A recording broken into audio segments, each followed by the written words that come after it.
Ladies and gentlemen, your attention please, mesdames et messieurs.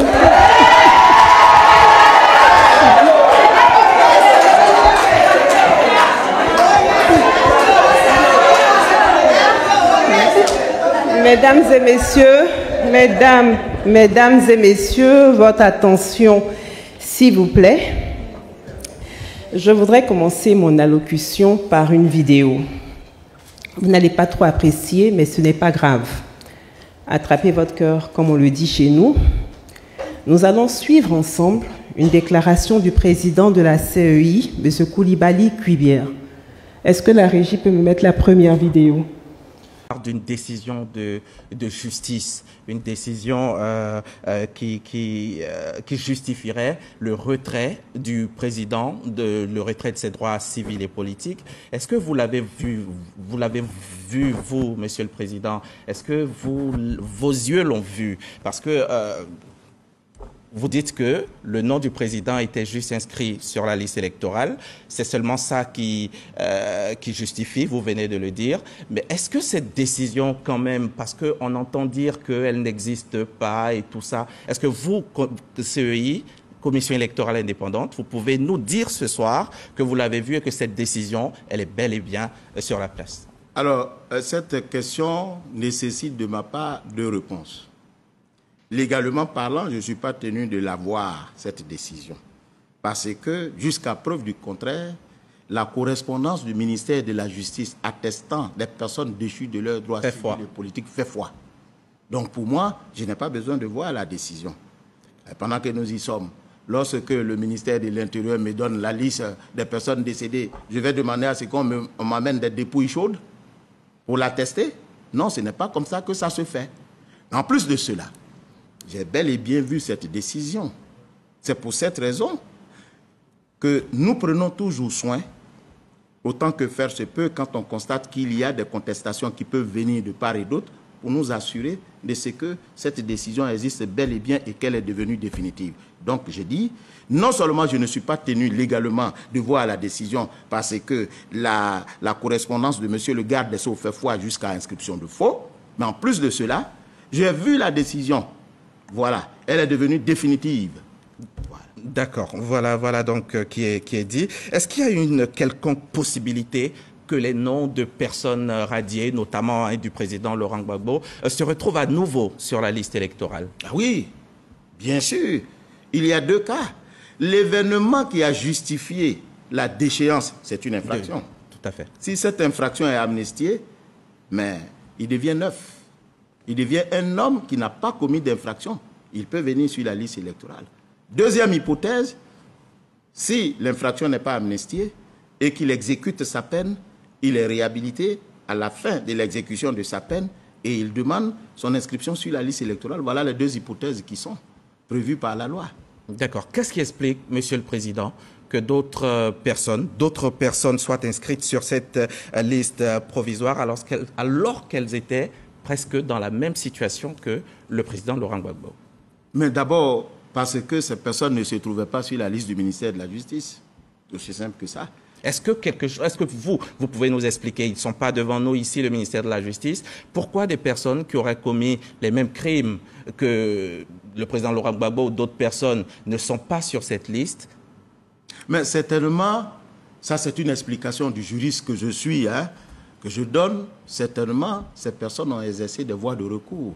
Lorsque les voies de recours sont exercées, automatiquement, la décision sur la base de laquelle on vous a déchu de vos droits civils n'est pas devenue définitive. On ne peut pas vous retirer vos droits. Voilà pourquoi nous avons des bureaux de vote à la MACA. Vous comprenez? Parce qu'il y a des gens qui sont condamnés, mais où la condamnation n'est pas devenue définitive. Mais dans tous les cas, moi je m'en tiens à la liste que le ministère de la Justice m'a donnée. Si le ministère m'a donné une liste sur laquelle ne sont pas certaines personnes qui se retrouvent être dans la même situation que d'autres, mais ça ne semble pas être ma préoccupation. Parce que le défi pour la Commission électorale indépendante, c'est d'avoir la liste des personnes qui sont déchues de leurs droits civils et politiques. Je vous remercie pour votre attention.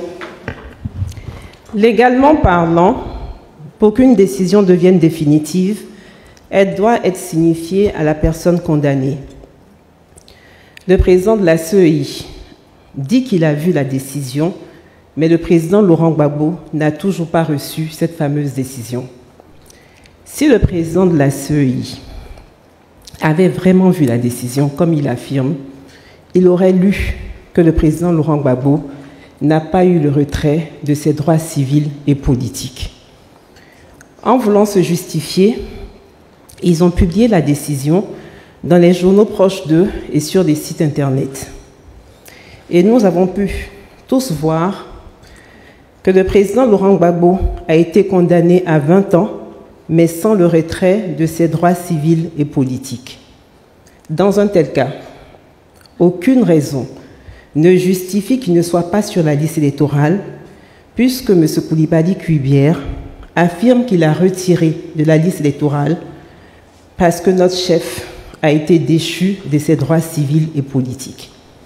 Je vous invite toutes à aller regarder la décision de condamnation sur des sites internet et vous verrez que le président Laurent Gbagbo jouit pleinement de ses droits civils et politiques. C'est la raison pour laquelle il dirige le Parti des peuples africains de Côte d'Ivoire.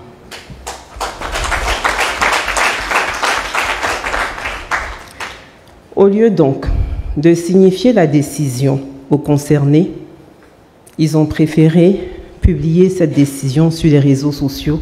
Ainsi va la République de Côte d'Ivoire. Honorables invités, chères sœurs, restons sereins. Le président de la CEI parle aussi d'une loi d'amnistie, alors qu'une loi d'amnistie a déjà été prise. Attendons sereinement que cette loi d'amnistie soit étendue au président Laurent Gbagbo. À ce sujet, je tiens à préciser que dans la situation du chef, une nouvelle loi d'amnistie n'a pas besoin d'être prise. La loi d'amnistie concernant les faits pour lesquels il a été injustement condamné existe. Qu'elle soit donc juste appliquée. Selon les deux cas cités par le président de la CEI pour figurer sur la liste électorale, le président Laurent Gbagbo remplit les critères pour bénéficier des deux procédures. Chers amis, restons sereins. Ils veulent, ils ne veulent pas. Dieu nous faisant grâce, le président Laurent Gbagbo sera candidat.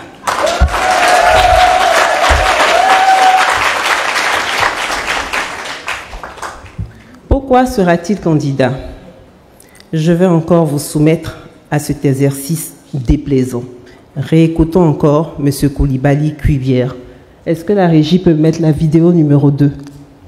L'article 31 de la Cour africaine, donc, il stipule que quand l'État ne s'exécute pas, il y a d'ailleurs un rapport qui est fait en particulier des cas où l'État n'aura pas exécuté la décision de la Cour. Oui, alors quand, en fait, il n'y a pas de moyen de coercition vis-à-vis de l'État. Tout à fait.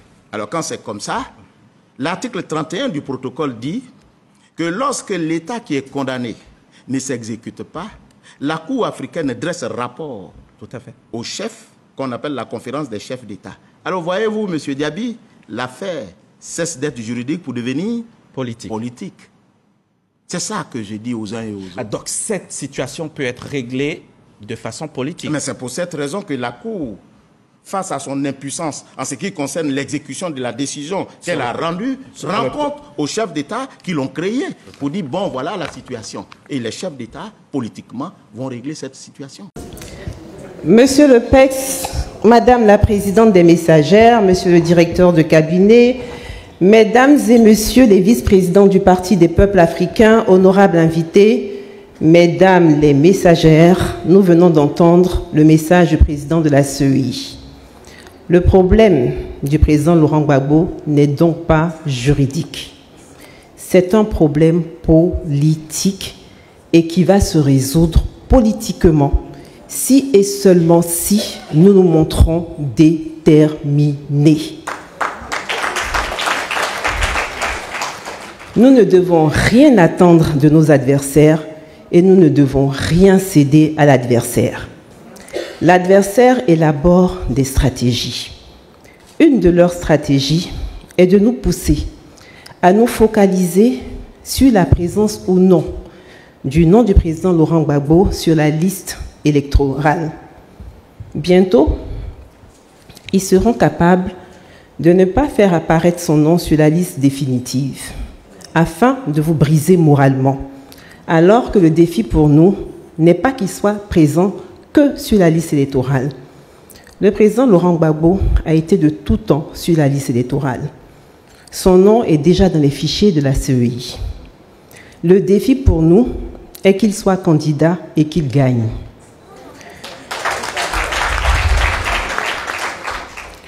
C'est en voulant l'empêcher d'être candidat en 2020 qu'une loi a été inventée, et de manière grossière, pour dire que pour être candidat, il faut être électeur, et qu'un électeur se définit par sa présence sur la liste électorale. Ils ont réussi ce subterfuge en 2020 parce que notre chef n'était pas sur le territoire ivoirien. 2020 n'est pas 2025. Parce qu'en cette année 2025, notre chef est en Côte d'Ivoire. À tout moment, quand ils seront contraints de faire apparaître son nom, et ils le seront par la grâce de Dieu, vous entendrez que le président Laurent Gbagbo est électeur. Mais est-ce que cela fait de lui un candidat éligible? Non et non. La présence du nom d'un individu sur la liste électorale est une des conditions d'éligibilité. Pour être candidat à l'élection présidentielle, il faut remplir un certain nombre de conditions que je ne citerai pas toutes. Celle qui nous réunit aujourd'hui est la condition concernant les parrainages. Le président Laurent Gbagbo sait que sa présence sur la liste électorale sera résolue. Mais si nous ne travaillons pas sur les autres conditions d'éligibilité, sa candidature pourrait être rejetée, et cette fois-ci avec une raison valable. Ne vous laissez pas abuser ou décourager par les ruses de nos adversaires si le nom du président Laurent Gbagbo n'apparaît pas sur la liste définitive de ce mois de juin. Continuez à croire en notre victoire certaine et battez-vous pour réussir le parrainage. Qu'ils inventent n'importe quelle condition, nous allons cocher toutes les cases qui permettront à notre chef d'être candidat. Seule notre détermination fera reculer l'adversaire. Le plus important pour nous, comme je l'ai dit tout à l'heure, est que le président Laurent Gbagbo soit non seulement candidat, mais aussi qu'il gagne. À ce sujet, je vais vous inviter à suivre une vidéo. Mais cette fois-ci, elle est plus agréable à entendre et à voir. Écoutons ensemble le président Laurent Gbagbo. La lutte que nous allons mener maintenant, là, après la convention, ce n'est pas une lutte pour inscrire Gbagbo sur la liste électorale. C'est une lutte pour gagner les élections présidentielles. C'est très important. C'est très important. Et je vais vous expliquer pourquoi c'est très important. L'inscription sur la liste électorale, c'est un acte administratif banal.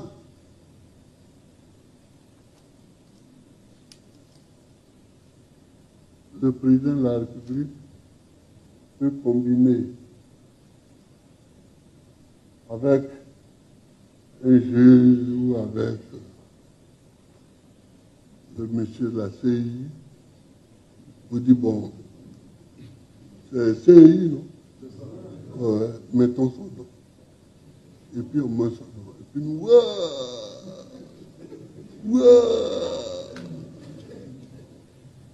mais rien n'est fait. Parce que ce n'est pas là que se déclarent les candidats.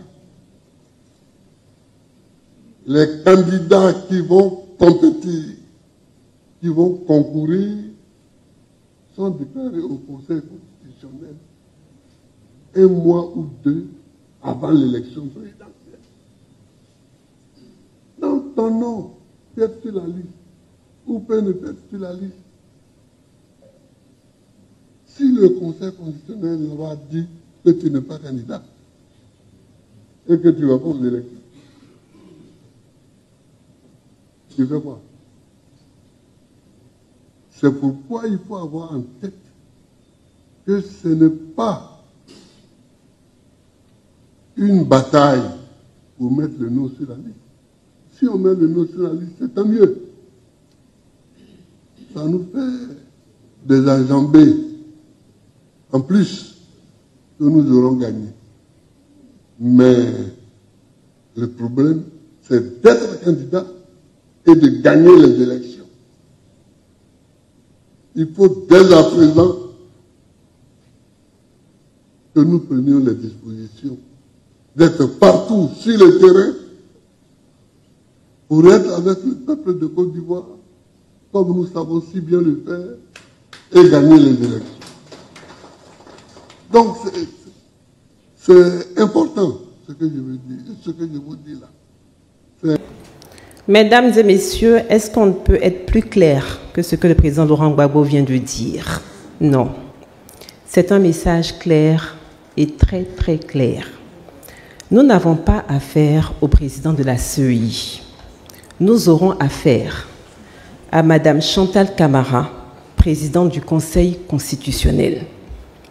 C'est le Conseil constitutionnel qui déclare qui est éligible et qui ne l'est pas. Nous verrons comment elle va déclarer candidate une personne qui peut-être ne respectera pas la Constitution et non candidat, un monsieur dont le nom n'apparaît juste pas sur la liste électorale, alors que ce dernier bénéficie déjà d'une décision favorable de la Cour africaine de justice et des droits de l'homme. Que Dieu nous épargne des Ponce Pilate. Chers amis, chers camarades, chères sœurs, restons sereins. Nous vous avons invité, chères messagères, à travailler sur le parrainage de notre chef. Pour réussir le parrainage, vous devez être formés et bien formés, d'où le sens de cette rencontre. Merci, merci infiniment d'avoir répondu à notre appel et merci d'aider le président Laurent Gbagbo dans son combat pour la démocratie et la liberté. N'attendez pas que notre adversaire nous fasse la passe, même si la politique est un jeu. Parlant de jeu, est-ce que vous connaissez le jeu Monopoly? Bon, je vais quand même envoyer le jeu et je vais vous dire, attendez, j'ai le jeu qui est là. Tout le monde connaît le jeu de Monopoly. Non, Piki, excuse-moi, tu vas ouvrir. Voilà. En fait, on fait le tour de tout ça. Mais je vais vous montrer un truc. En fait, ce jeu, vous avez des billets de banque dedans. Et puis, dans ce jeu, c'est le seul jeu où il y a la prison qui existe. Vous voyez, on peut partir en prison quand on joue ce jeu. Alors, je vous ai montré le jeu de Monopoly. Et je vais vous expliquer pourquoi. Si vous voulez comprendre le mode de gestion de nos adversaires, apprenez à jouer au Monopoly. Oui. Oui. Le but du jeu de Monopoly consiste à ruiner ses adversaires par des opérations immobilières et ainsi parvenir au monopole. Ce jeu symbolise le capitalisme. Le Monopoly, comme je l'ai dit, est le seul jeu de société où on part en prison. Et on n'en sort pas aussi facilement parce qu'il y a des règles pour en sortir. Si tu comprends le Monopoly, tu comprendras le capitalisme et tu comprendras le mal que cela peut faire à un peuple. Le capitalisme, c'est la perte de terrain. Le capitalisme, c'est la cherté des loyers et des maisons. Le capitalisme, c'est l'augmentation des impôts. En somme, le capitalisme, c'est la vie chère. Le capitalisme, c'est aussi le pouvoir des riches sur les pauvres, c'est le pouvoir des forts sur les faibles. Et malheur à celui qui osera s'en plaindre sous nos tropiques. Quand tu parles et que tu te plains de tes conditions de vie misérables, allez, hop, on te prend et on te jette en prison. Et toutes les conséquences du capitalisme, nous les subissons quotidiennement et franchement, nous sommes fatigués parce que trop, c'est trop. N'est-ce pas que trop, c'est trop? Trop, c'est trop. Messagère du président Laurent Gbagbo, c'est contre tout ce système que le président Laurent Gbagbo se bat. Et c'est pourquoi il a pensé à vous les messagères pour divulguer ses 10 engagements. Ces 10 engagements sont le symbole de l'humanisme, c'est-à-dire l'humain avant l'argent, alors que le capitalisme, c'est l'argent avant l'humain. Pour que ces 10 engagements soient une réalité, il faut que le président Laurent Gbagbo soit candidat et qu'il gagne l'élection présidentielle. Nous comptons sur vous, mes sœurs, pour cela. Est-ce que le président Laurent Gbagbo peut compter sur vous? J'ai le directeur de cabinet du président Laurent Gbagbo qui est là. Donc, moi, je veux bien encore vous poser la question. C'est lui qui donnera la réponse. Est-ce que le président Laurent Gbagbo peut compter sur vous pour cela? Excellence Aka, t'as entendu, hein? Aïe, aïe, aïe. Là, c'est bon, maintenant, Excellence. Ok. Militantes et militants, notre détermination doit nous pousser, nous le PPACI, à faire sortir le peuple de Côte d'Ivoire de ce capitalisme hideux dans lequel nous baignons depuis des années et nous le ferons sans violence. Nous devons sortir de ce système de monopole, de captation et de captivité. Cette étape de notre histoire me fait penser à l'histoire de Moïse et de Pharaon, que certains scientifiques décrivent comme étant Ramsès II. Je tiens à préciser que toute ressemblance avec des personnages existants serait purement fortuite. Ramsès II est mondialement reconnu comme un grand bâtisseur, un grand homme de guerre et puissant en diplomatie. Il était le pharaon qui a construit le plus de monuments, de structures et de temples. Donc je disais qu'il était le pharaon qui a construit le plus de monuments, de temples et de structures. Il a fait bâtir les plus beaux et grands monuments parce qu'il savait qu'il ne laisserait aucune trace d'amour dans le cœur de ses concitoyens. Il avait donc besoin qu'on se souvienne de lui à travers ses œuvres titanesques. Il se rassurait que des bâtiments parleraient pour lui, parce qu'aucun de ses semblables ne parlerait de lui en bien plus tard, tant sa cruauté était inégalable. La particularité de Ramsès II, c'était d'avoir fait le vide autour de lui en termes de succession pour que son règne perdure et que seul son nom reste. Quant à Moïse, il devait conduire le peuple de Dieu sur la terre promise. Mais Pharaon ne lui rendait pas la tâche facile.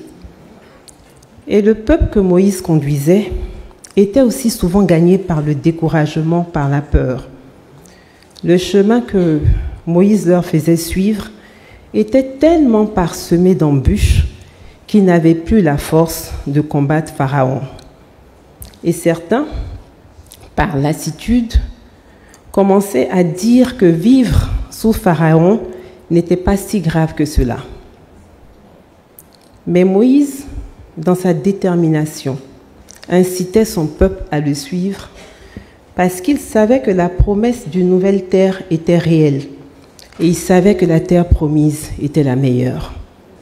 Mais est-ce qu'il fallait affronter un pharaon qui était plus fort qu'eux parce que mieux armé? Le faire, c'était conduire son peuple à l'abattoir. Mais pouvait-il échapper à l'affrontement avec Pharaon? Non. Il ne pouvait pas y échapper parce que leur survie dépendait de cet affrontement. C'était leur destin. Le face-à-face eut donc lieu. Moïse et son peuple contre Pharaon et sa puissante armée.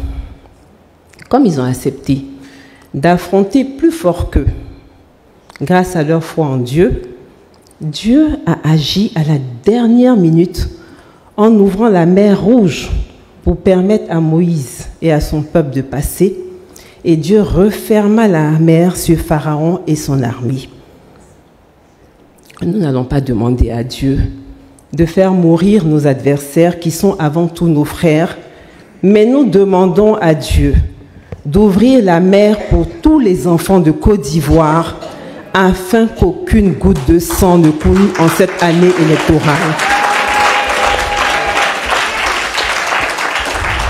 C'est pour cela que je vous demande, mesdames, de faire monter à Dieu cette prière et nous demanderons ensemble à Dieu de faire fléchir les cœurs de nos dirigeants qui sont momentanément au pouvoir, car aucun pouvoir n'est éternel. Que Dieu inspire le président Ouattara afin de faire de l'élection présidentielle de cette année une élection inclusive et transparente, seul gage d'une élection apaisée. Que Dieu bénisse votre formation afin que vous en ressortiez mieux équipés pour affronter le parrainage et bien outillés pour les élections. Je vous souhaite une très belle fête des mères. Je n'ai pas pu prendre de cadeau individuellement pour chacune d'entre vous, mais le meilleur cadeau que je puisse vous faire, c'est de donner ma participation d'1 million dans la caisse des messagères. Je vais terminer mon allocution. En vous demandant à toutes de lever la main afin que Dieu bénisse le président Laurent Gbagbo et qu'au soir du 25 octobre 2025, la Côte d'Ivoire crie de joie « Gbagbo is back !» Je vous remercie et on est ensemble. Tel un prédateur affamé sur sa proie.